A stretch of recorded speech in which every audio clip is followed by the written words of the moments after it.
J. Ron Smith, great to have you with us, man. Thanks for having me, John. How are you? Hey, I just had one of your friends on. He said he's a fraternity brother running for Okay. Congress, Democrat, 5th District, Virginia, Dr. Cameron Webb. He said, Okay. hey, be sure you say to J. Ron hi. He said you guys served together in urban affairs and other stuff, and your fraternity brothers. What you say about that, J. Ron? Yes, Cameron's an awesome individual. Did have the opportunity to work on a number of revitalization efforts for distressed youth.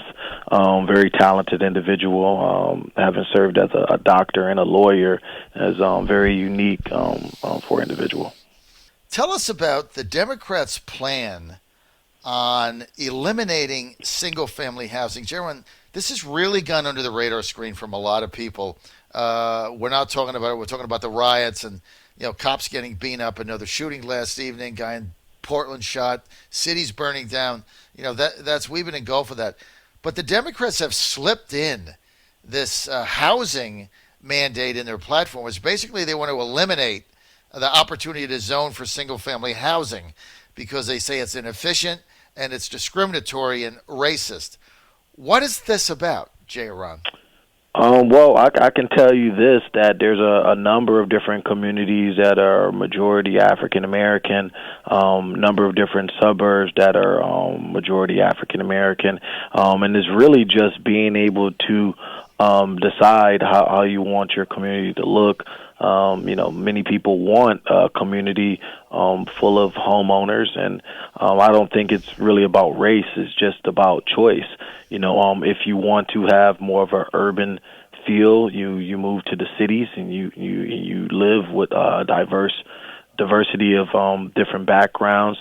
If you're in the suburbs, you may just want something that's a little less urban, and that's perfectly fine. But I think urban, rural, or suburban isn't about black or white. It's just about choice, and that's the beautiful thing about America. You can figure out communities that are a good fit for you and make a decision, and I think we should keep that type of diversity. You're on the John Fredericks Radio Network. We're with J. Ron Smith. He's a top aide to President Trump in the White House, deputy assistant to the president. J. Ron, I want to get to the president going to Wisconsin today, into the, I guess, center of the violence that's going on in Kenosha. What do you expect the president to do there? What is your vision of his trip here? Sure. So the president wants to continue to support the efforts of law enforcement to create public safety.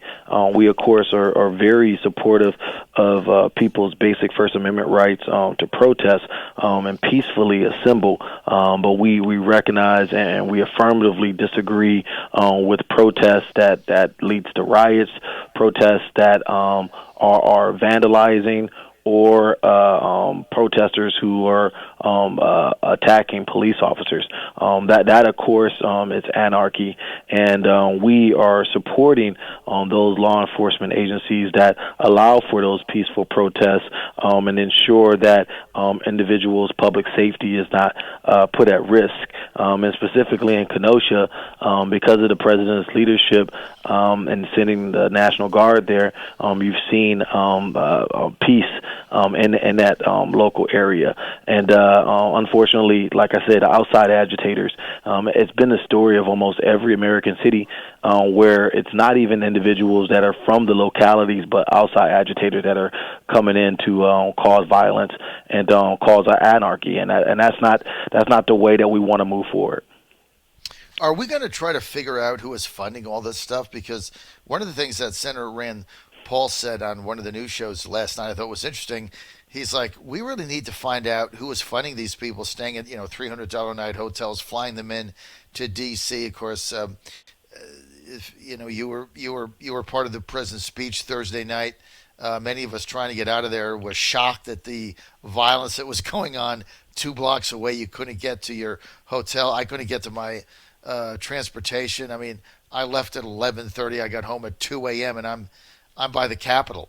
So people couldn't get out of there. Is there going to be an effort to find out who is funding this violence? Yeah, DOJ is addressing violence across the country and opened up hundreds of different domestic terror investigations related to anarchy. And so we're certainly doing that and working our hardest to get to the bottom of it.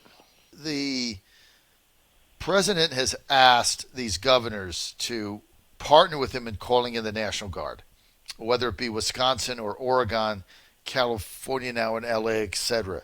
So he doesn't want to do that without the governor's consent.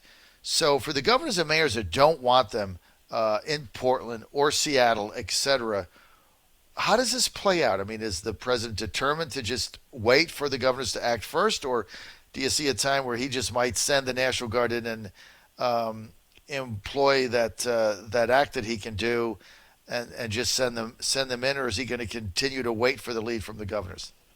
So the president is very respectful of federalism in our country, and I think I don't want to get too far ahead of the president, but I think he's always going to be on the side of people and defending those who can't defend themselves. And so we of course are going to hold a lot of these mayors and governors very accountable. Because the status quo that they've currently been doing, specifically in places like Portland and Oregon and even places in New York City, hasn't boded well for constituents. And a lot of people's lives have been at risk as a result of it. And so we'll hold them accountable. But I don't want to get ahead of the president to figure out what's the best course of action. But we stand ready to partner with these localities, and we stand ready to act. And the proof is in the pudding. Whenever the president has gotten involved, it has quelled a lot of the violence, and it has stopped a lot of the violent protests. It allowed for individuals who wanted to protest peacefully to continue to protest peacefully. And so we have a way forward, and we stand by ready and willing to work with any city that wants to do the right thing and focus on law and order. You're on the John Fredericks Radio Network. We're with J. Ron Smith. He's the highest-ranking black official in the White House, deputy assistant to the President of the United States. In your speech at the convention, J. Ron, you touched a little bit about your family. One of the things that you said is, if I can remember it offhand, is you said when you grew up, you'd never really met a Republican any place in Cleveland, and now you're the highest-ranking member of the African American community in the president's inner circle. Can you just walk us through how you got from A to B? Well, it's certainly a longer story. I mentioned it a little bit at the convention about me attending Howard University, but I got an opportunity to intern on the Hill and learn more about Republican politics, worked for Congressman J.C. Watts, worked for Senator Tim Scott, worked for the vice president when he was a congressman. But I spent all of about 10 years on Capitol Hill in the House and the Senate as a policy advisor, just really focused on some of the work that I do now, whether it's criminal justice reform or poverty alleviation or things like access to capital. And so it's been truly an honor to kind of work with people who share the same values and want to focus on making our country prosper and making sure that everybody has a chance at the American dream. All right, J. Ron, well, fabulous speech the other day, and I really appreciate all you do, and thanks. I know you're busy. Thank you for your time. Thanks so much, John. J. Ron Smith, Senior You Advisor have a good one. to the Trump White House. Thank you, J. Ron.